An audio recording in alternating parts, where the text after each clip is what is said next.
আসলে আমরা তো সবসময় ম্যাক্সিমাম সময় দেখা যায় যে সাফ আর হচ্ছে গিয়া এশিয়ার আশেপাশে ম্যাক্সিমাম দলের সাথে আমরা খেলে থাকি।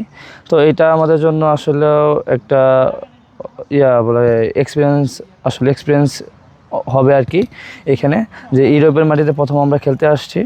আর আজকে যেহেতু বললেন যে হচ্ছে আপনি আমাদের টিম সবগুলা আজকে ফুল স্কোয়াড আজকে পেলাম, আসলে সত্যি আমরা কদিন ট্রেনিং করছি কিন্তু পুরোপুরি স্কোয়াড নিয়ে ট্রেনিং করতে পারিনি।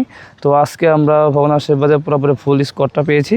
তো আজকে একদম মানে ফুল স্কোয়াড নিয়ে ট্রেনিং করতে পারবো আর কি। ট্রেনিং নতুন কোচ বলতে উনি যতটুকু করাচ্ছে খুবই ভালো করাচ্ছে। ওনার প্র্যাকটিস অনেক এনজয় করতেছি।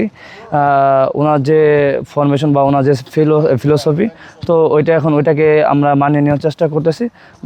বাদবাকিটা দেখা যাবে যে খেলার দিন বা এখন আমরা কতটা ভালো করতে পারি। তো খাতা কলম দিকে চিন্তা করলে হবে না, দেখতে হবে যে ফিজিক্যালি যে ওরা মাঠে কেমন করে আর ওদের সাথে আমরা কেমন করতে পারি সেটা নিয়ে আমরা ফোকাস করব। আর আশা করব যে আসলে ওদের টিম যেমনই হোক ম্যাচটা উপভোগযোগ্য হবে আর আমরা ভালো কিছু করে 3 পয়েন্ট নিয়ে মাঠ ছাড়তে পারবো।